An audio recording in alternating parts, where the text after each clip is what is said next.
Skoda Octavia 4 mit Kanton Soundanlage und wir machen den Sound aus gut noch besser und rüsten einen aktiven Subwoofer im Kofferraum nach. Herzlich willkommen bei AS24, eurem Kanal für geilen Sound im Auto.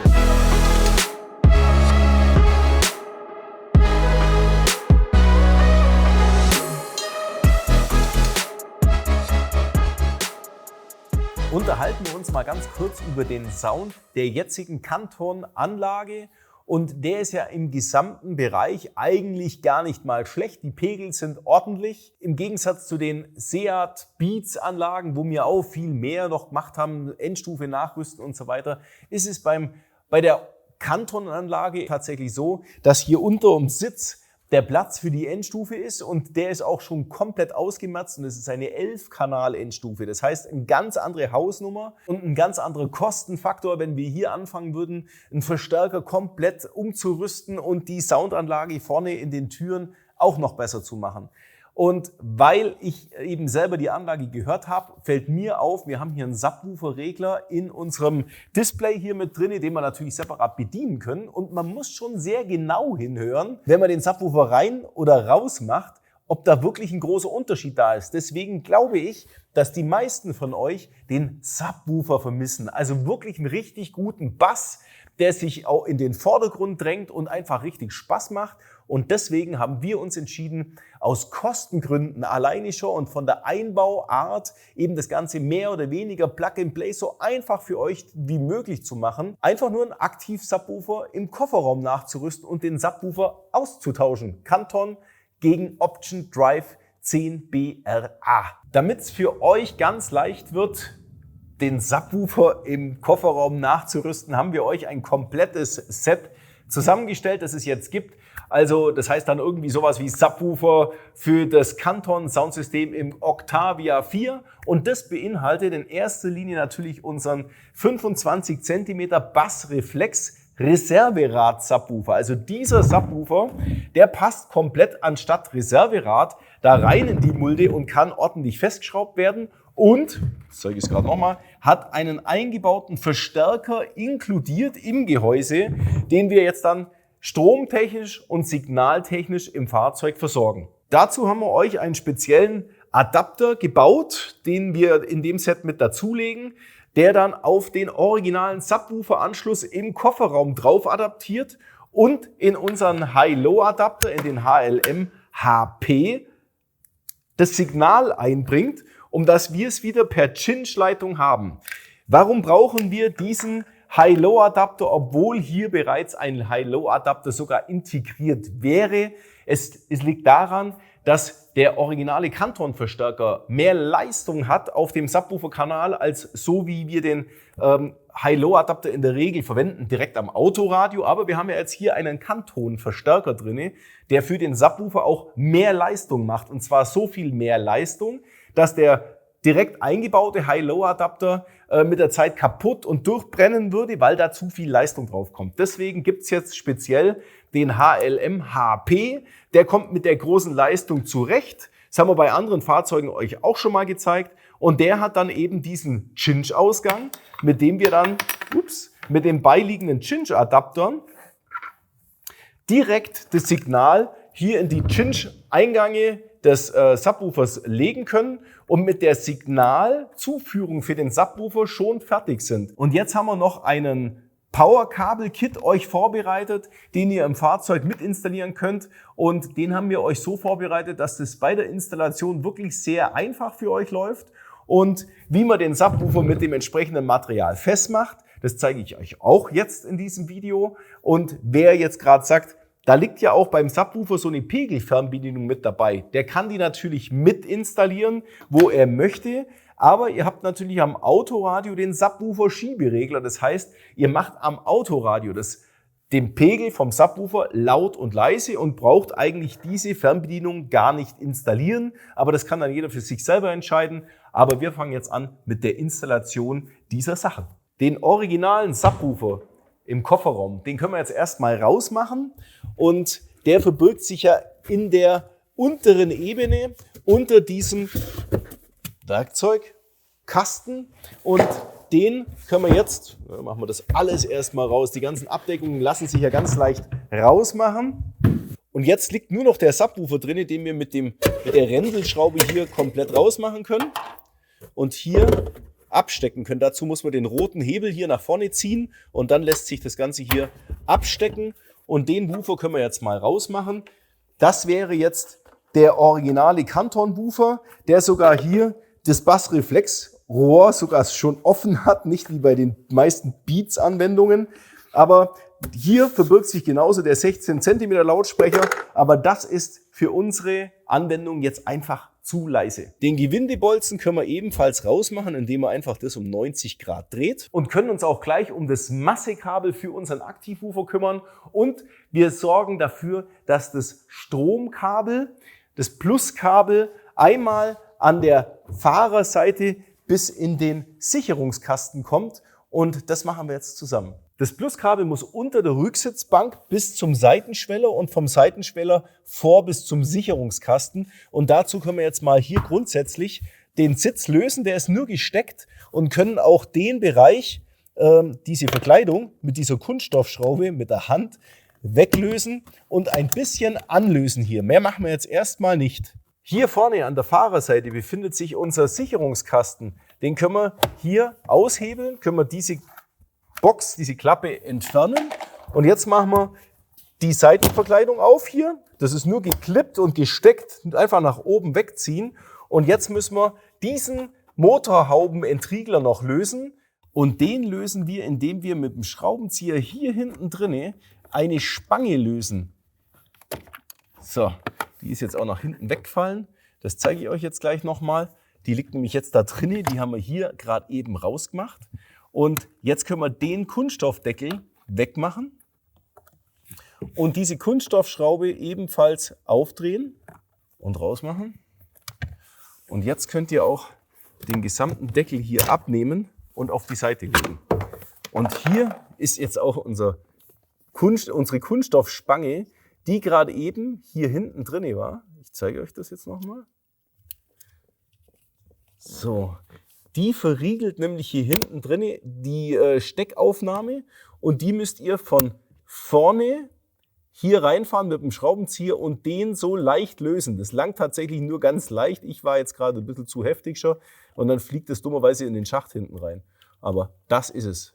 Wir haben ja die Seitenschwellerverkleidung hier hinten leicht gelöst und ganz vorne leicht gelöst. Und jetzt kommt unser gelbes Durchzugsband ins Spiel und wir können jetzt das Band von hinten nach vorne durchschieben und ganz vorne unser Kabel entsprechend anhängen.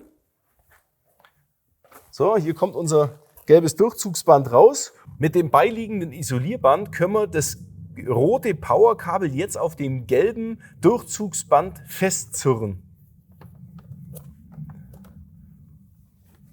Das gelbe Durchzugsband jetzt nach hinten wegziehen und bis hier vor dann eben das rote Kabel haben wir jetzt hier. Das Ganze, was wir uns jetzt erspart haben durch das gelbe Durchzugsband, ist, dass wir die B-Säulenverkleidung jetzt nicht entfernen haben müssen und uns das Ganze viel leichter fällt, wenn wir das gelbe Durchzugsband verwenden. Mit unserem Durchzugsband gehen wir jetzt unter dem Sitz, hier müssen wir mit der Hand ein bisschen rein, und das gelbe Durchzugsband unter den Sitz nach hinten durchschieben. Das können wir jetzt mit dem Umklappen der Rücksitzbank von der Seite wiederum abnehmen.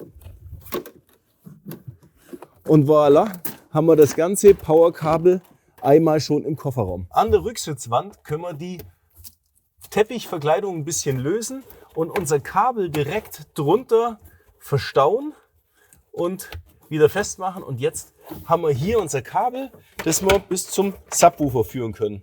Wer möchte, kann das Powerkabel mit dem schwarzen, flauschigen Isolierband einmal komplett umwickeln, damit es ein bisschen harmonischer ausschaut. Aber das ist auch jedem selber überlassen.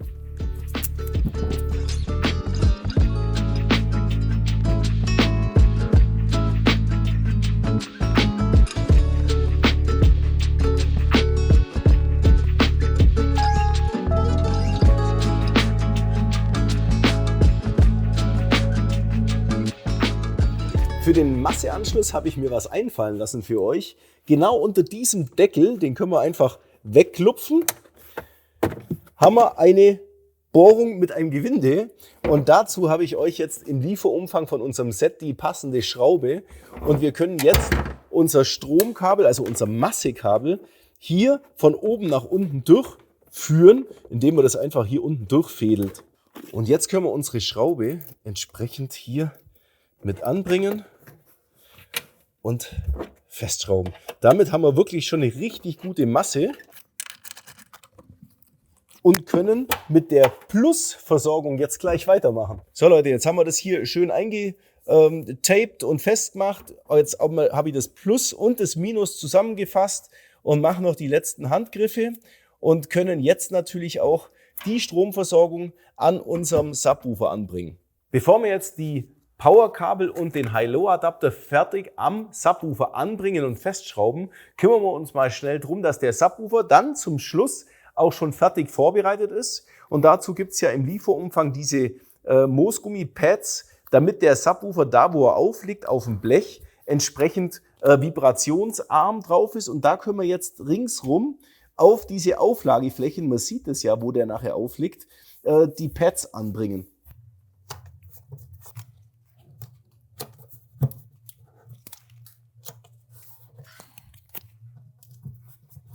Ebenfalls können wir jetzt die Gewindestange mit anbringen. Dazu nehmen wir den Bolzen und machen den so waagrecht unten rein, dass der in dieser Mulde verschwindet. Und jetzt können wir von oben unsere Schraube wieder dagegen schrauben und haben den Bolzen fixiert dadurch. Jetzt kann man probehalber schon mal das Ganze hier reinlegen und mal schauen, wie das Ganze läuft. Und wir haben ja hier an der Seite unsere Endstufe, also hier. Und da müssen wir natürlich die Kabel nachher jetzt alle anbringen. Aber jetzt sehen wir, dass der Gewindestab ein bisschen hier raussteht. Bei dem Fahrzeug würde es gar keine Rolle spielen, es ist genügend Platz nach oben. Aber wer das schön machen möchte und das Ganze nachher mit dem Gummipfropfen abdecken mag, der muss jetzt hier die erste Einkerbung, die Gewindestange absägen. Wem das egal ist, der kann das natürlich auch so lassen und die Schrauben von oben mit einer Beilagscheibe genauso befestigen.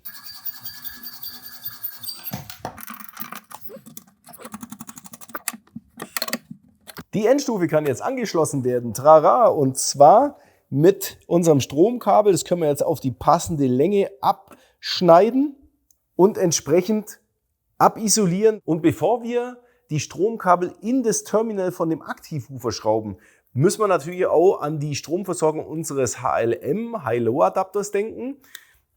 Die machen wir alle drei gleich lang, die Kabel, die da dran sind. Da haben wir einmal ein Plus, ein Minus und das neue Remote, damit der Subwoofer weiß, wann er anschalten muss. Das ist ganz wichtig.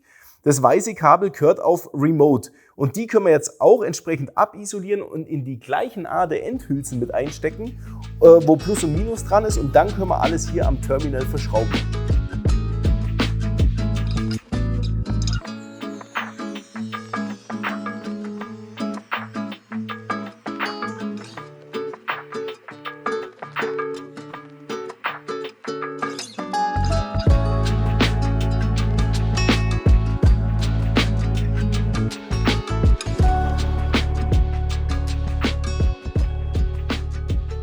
Klassischerweise sollte man solche Ader-Endhülsen natürlich mit einer Ader-Endhülsenzange quetschen, aber da die nicht jeder parat hat, habe ich jetzt euch einmal die Alternative gezeigt, das Ganze mit der Ader-Endhülse reinmachen und durch die Schraube einfach zusammenquetschen. Wichtig ist, dass die Adern zum Schluss alle beieinander bleiben, wenn man das mal wieder rausmachen sollte, dass nicht wieder alles auseinander friemelt. So, und wir haben jetzt hier beide Plus auf unserem Plus-Kanal.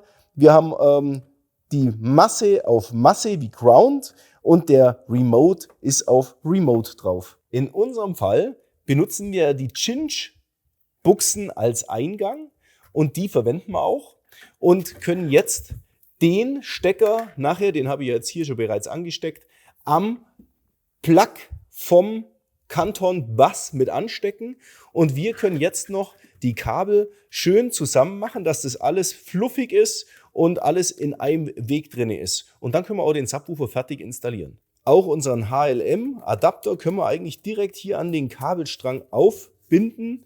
Dann hat der auch seinen festen Platz. und passt mit den Kabel ganz gut zusammen so. Das Powerkabel ziehen wir jetzt noch hier hinten rum nach oben in den Sicherungshalter, in den Sicherungskasten, in die Nähe hier mit rein. Da können wir durchlangen. Schaut mal Leute, das geht also relativ easy. Nehmt das Kabel und verlegt es so, dass es nirgendwo stört.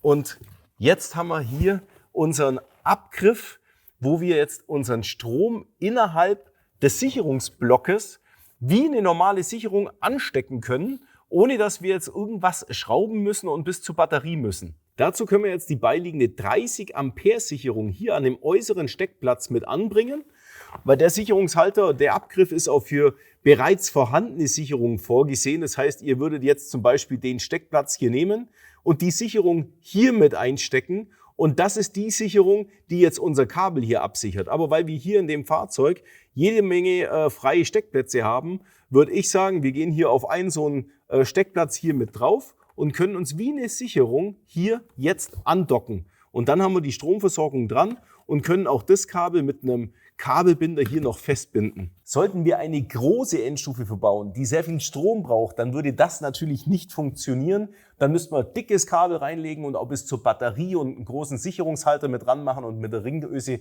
richtig auf den Batteriepol gehen. Aber dadurch, dass wir einen Aktiv-Subwoofer haben, der nicht so viel Strom braucht, sondern eben mit diesen 30 Ampere, was wir jetzt hier auch mit angesteckt haben, völlig zurechtkommt, können wir auch genau diesen Anschluss genau so verwenden.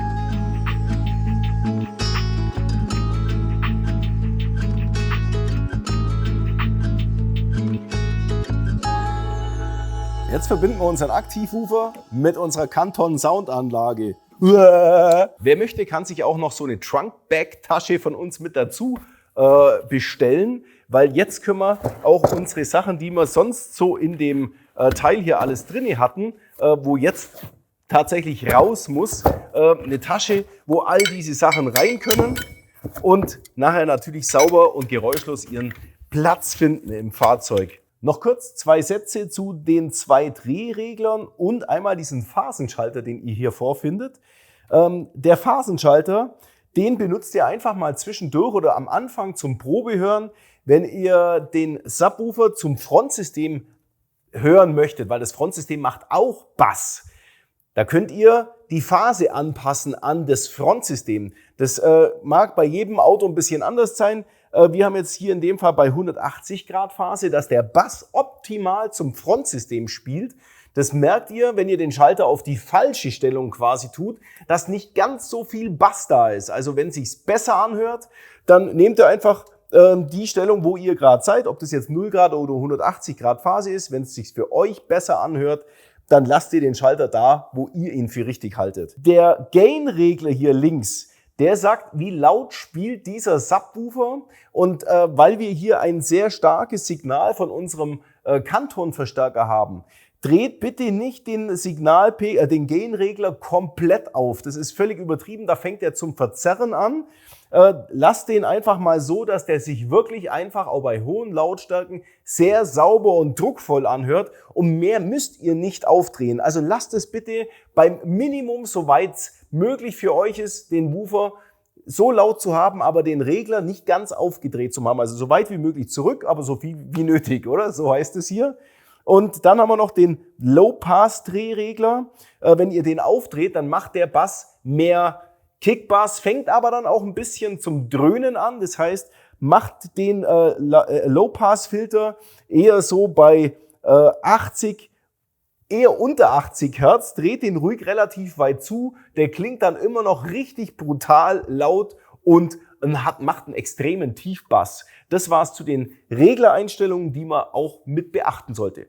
Wenn wir die Bodenplatte wieder reinmachen, dann seht ihr schon, man ist einfach völlig uneingeschränkt, genauso wie vorher, und hat den Subwoofer jetzt hier unten drin und kann natürlich den doppelten Boden unten wie oben einlegen.